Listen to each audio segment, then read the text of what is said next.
children's stories, so that are a bit simple, but they're also kind of hilarious. So I wanted to read them out for you too. I've printed them out, and right now it's just a loose stack of paper because I couldn't find a stapler. But yeah.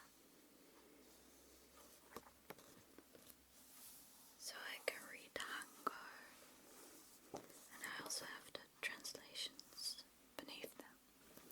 Also, if there do end up being Korean people watching this, or someone who just knows Korean, it's completely fine to correct my grammar or pronunciation or something like that, or tell me that I'm shit at Korean, because that's kind of what these videos are for. I am using these videos to learn more Korean. So absolutely feel free to do that. And if you aren't Korean, well, sleep well, I guess. The first story is Kumtoki Untoki, which translates to gold axe, silver axe. 옛날 어느 마을에 가난하지만 착한 나무꾼이 살고 있습니다. 가진 것은 없었지만 나무꾼은 항상 사진을 힘으로 일해서 밥을 먹을 수 있다는 것이 감사하게 생각했습니다.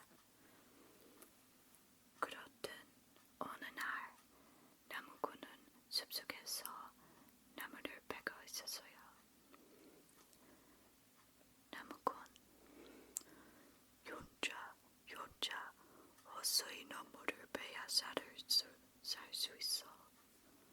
툭툭툭, 툭툭툭, 탁탁탁, 탁탁탁, 쿵쿵쿵, 쿵쿵쿵. 서슴, 저 나무꾼은 매일은 아침부터 와서 쭌쭌쭌과 같이 나무를 하나 봐. 토끼, 그렇게 말이야. 정말 열심히 일하는 종각이야. 나무꾼을 성실함은 그 숲속에 사는 동물들같이 알아차릴 정도 있습니다. 이른 아침부터 산에 오라와 한 번 더 지레러 쉬지 않고 나무꾼은 그렇게 매일매일 열심히 나무를 베었습니다. I just realized I didn't put on my glasses. Sorry. I'm gonna have to hold these papers close to my face. 다음 날 나무꾼은 전날과 마찬가지로 나무를 하고 있었을 때였습니다. 나무를 토끼에 힘을 너무 많이 줘서 나무꾼의 토끼가 그만 옆마루로 빠지고 말았습니다. 나무꾼, 아니, 내 토끼가 옆마루로 빠져버려서 어떡하지? 토끼가 없으면 나무를 할 수 없는데, 아이고. 사슴, 나무꾼의 토끼가 옆마루로 날아가 버렸나 봐. 츄츄츄, 츄츄츄, 츄츄츄. 토끼, 어쩌지? 하나밖에 없는 토끼인데. I found something.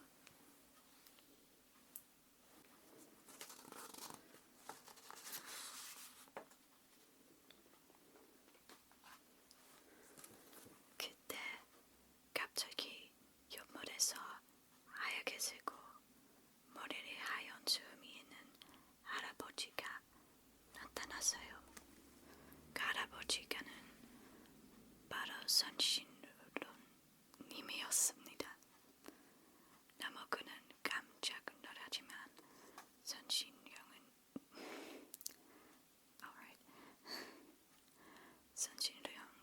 선신령님은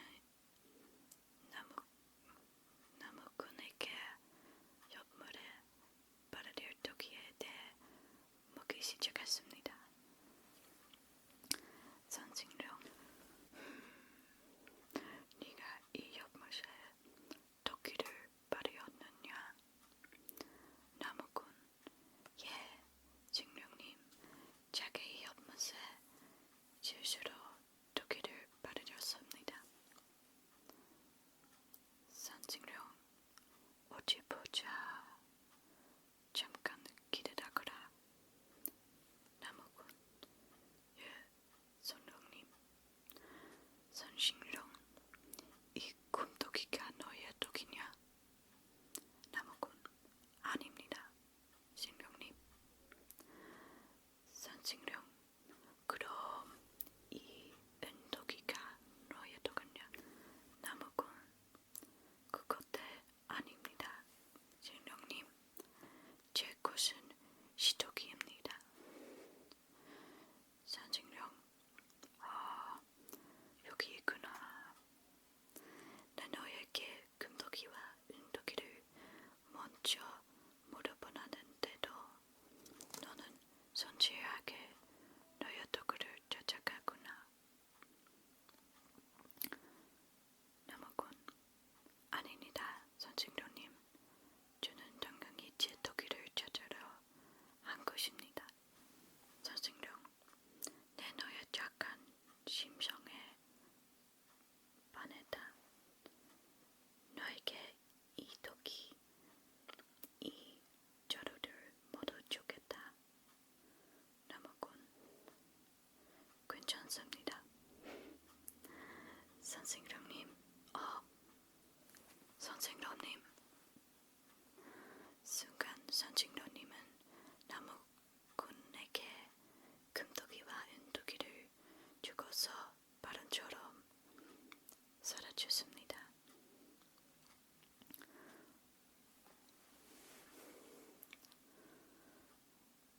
어리둥절하여 있던 나무꾼은 금토끼와 은토끼를 가져가정에 가서 서로 바꾼 뒤 가난한 사람들에게 쌀을 나누어 주었습니다.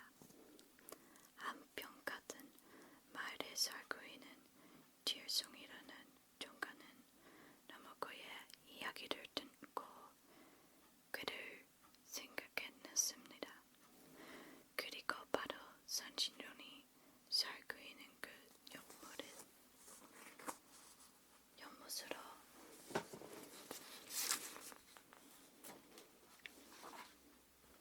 달려갔습니다. 지일송, 내가 그 나무꾼 놈과 똑같이 토끼를 이 연못에 바르려면 선진령님이 나타나서 금토끼와 은토끼를 주시겠지.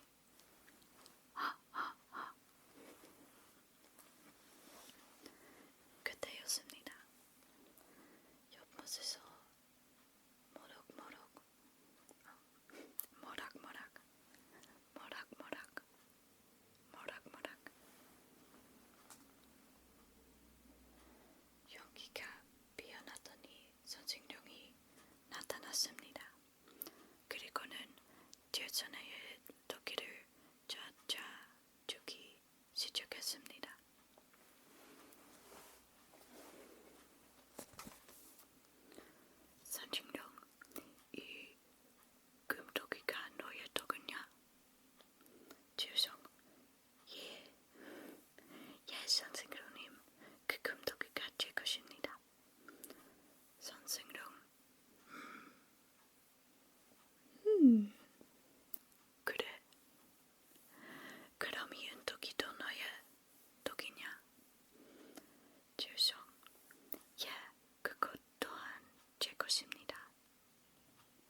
next story is called Etnim Darnim, which translates to Sun and Moon. I first heard this being told by another ASMR artist.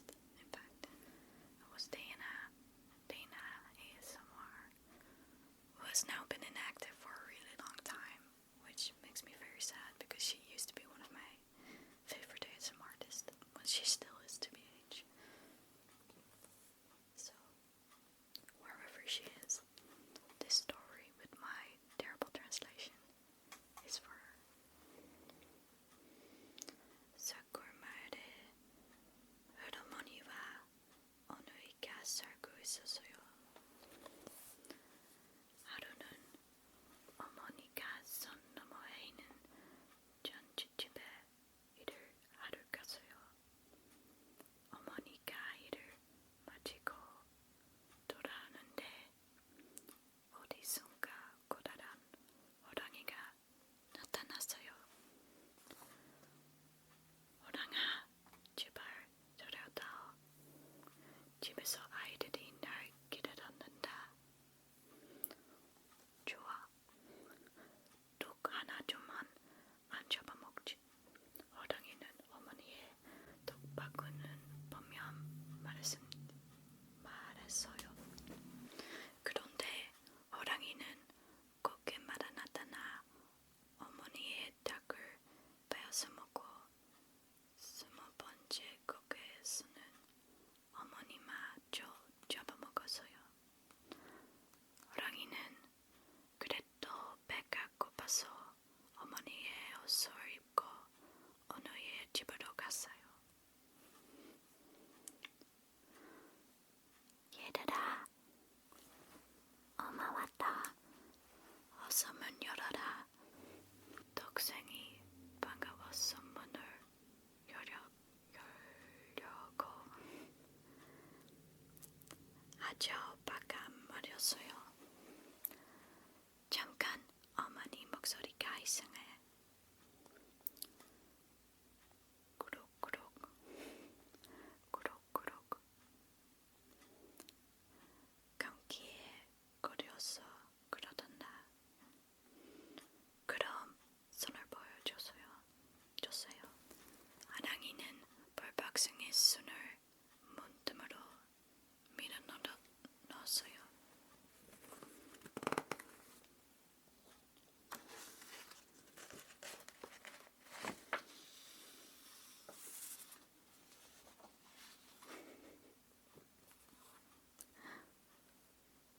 우리 어머니 손은 더럽어요. 더 이상 못 참겠다. 어서 문어려라. 깜짝 놀란 어머니는 재빨리 뒷문으로 달아나 우물 옆에 있는 나물 위로 올라갔어요. 호랑이가 되쫓아왔어요. 얘들아, 그 나무에 있는 어떻게 올라가니? 호랑이가 묻자 오빠는 호랑이를 다스릴 좋은 생각이 떠올랐어요. 손이 참기름을 바르고 올라왔지. 호랑이는 목에 있는 참기름을 손에 잠득 바르고 남의 오리기 시작했어요. 하지만 참기름 때문에 손이 너무 미끄러웠어요. 연차 주르륵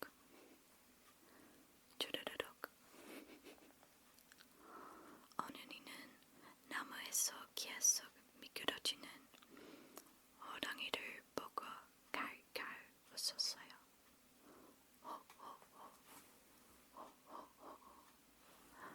더 기다리지 마.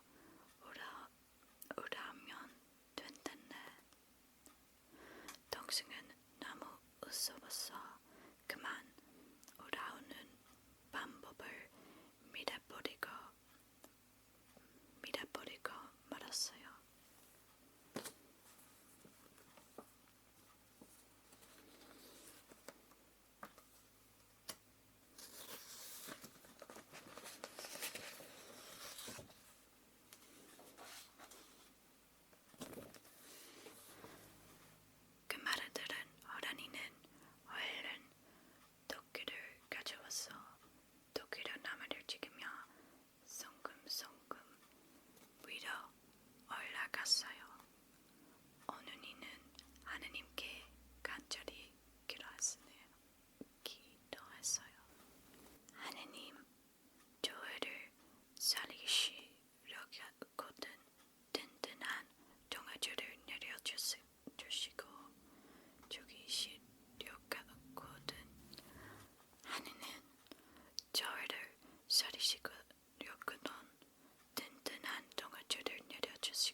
which translates to the farting daughter-in-law. 방귀쟁이 actually directly translates to fart machine, but I think that's a little rude. I actually haven't translated it in its entirety because I saw the opportunity to film and I was going to have to take it because with quarantine going on, there's just people in my house, so I have no idea how this ends. But it's a very mature and deep children's story.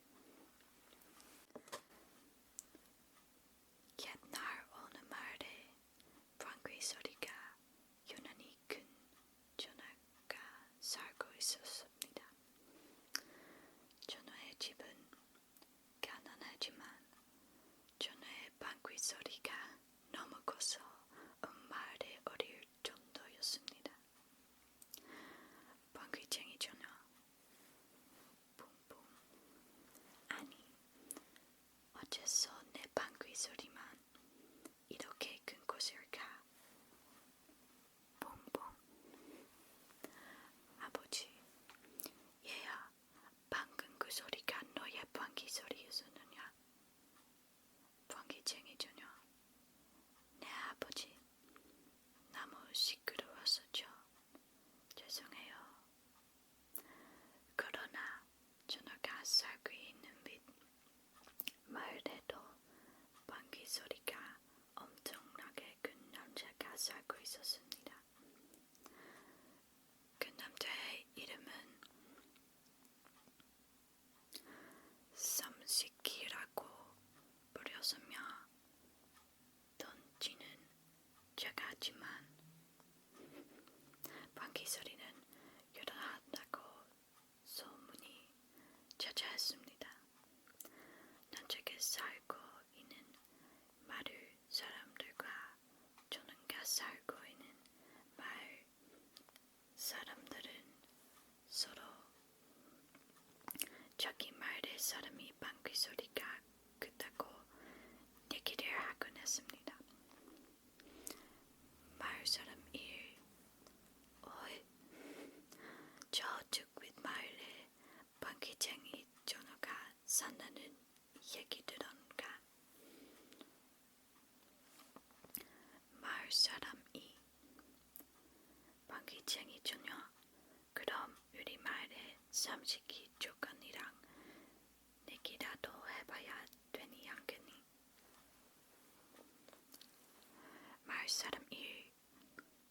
그것도 재미있겠구만. 장영이 삼식이가 이기겠지.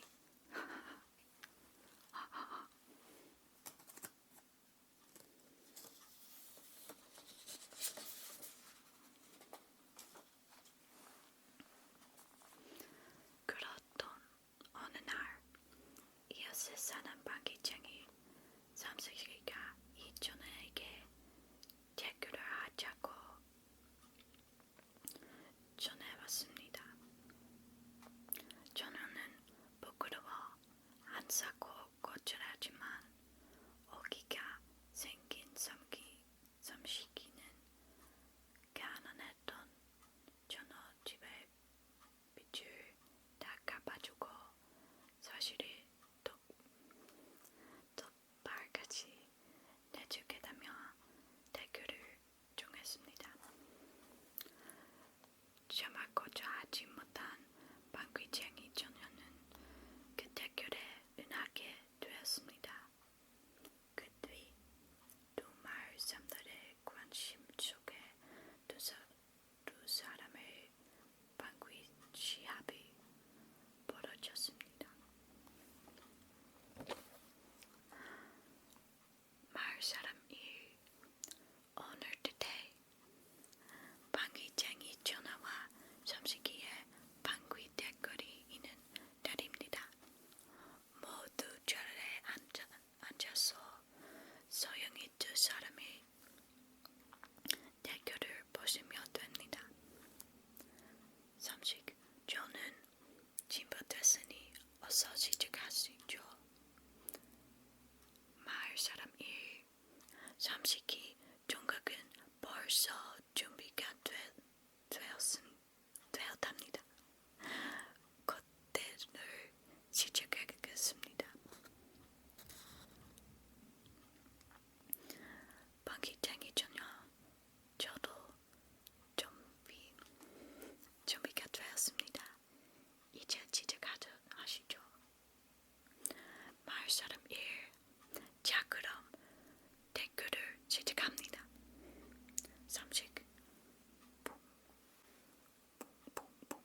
소리는 모두가 너를 정도로 컸습니다. 방귀 소리로 소뚜껑과 속까지 날려버린 방귀쟁이 처녀가 대결에서 이겼습니다. 대결에서 이긴 처녀는 비도다기가 가난해서 벗어날 수 있었습니다. 하지만 결혼할 나이가 되었던데도 그 마을에서 그녀와 결혼하겠다고 하는 총각이 아무도 없었습니다. 그 사실을 듣고 안타까워하던 방귀쟁이 전화의 아버지는 전화의 방귀 소문이 나지 않은 먼 마을로 시집을 보냈습니다. 한편 먼 마을로 시집을 간 그녀는 가족들과 행복하게 살고 있었습니다. 그러나 방귀쟁이 전원에게 말 못할 고민이 하나 생겼습니다. 방귀쟁이 며느리. 오랫동안 방귀를 참았더니 더 이상 못 참겠어. 어떡하지? 시아버지, 얘야, 얼굴이 안 좋아 보이는구나. 무슨 일이 있는 것이냐? 방귀쟁이 며느리. 아무것도 아닙니다, 아버님. 하지만 방귀를 qui지 못하고 오래 참을수록 며느리의 얼굴이 노랗게 변해갔습니다. 이를 이상하게 여긴 시아버지가 여러 번 이유를 모르지만 며느리는 부끄러워요. 대답을 할 수가 없었습니다. 결국 방귀를 참지 못하게 되자 방귀쟁이 전우는 가족들의 사실을 고백했습니다. 방귀쟁이 며느리, 서방님 그리고 아버님, 어머님, 제 얼굴이 노랗게 변한 이유가 있습니다. 시어바지, 그 이유가 도대체 무엇이냐? 방귀쟁이 며느리, 사실은 방귀를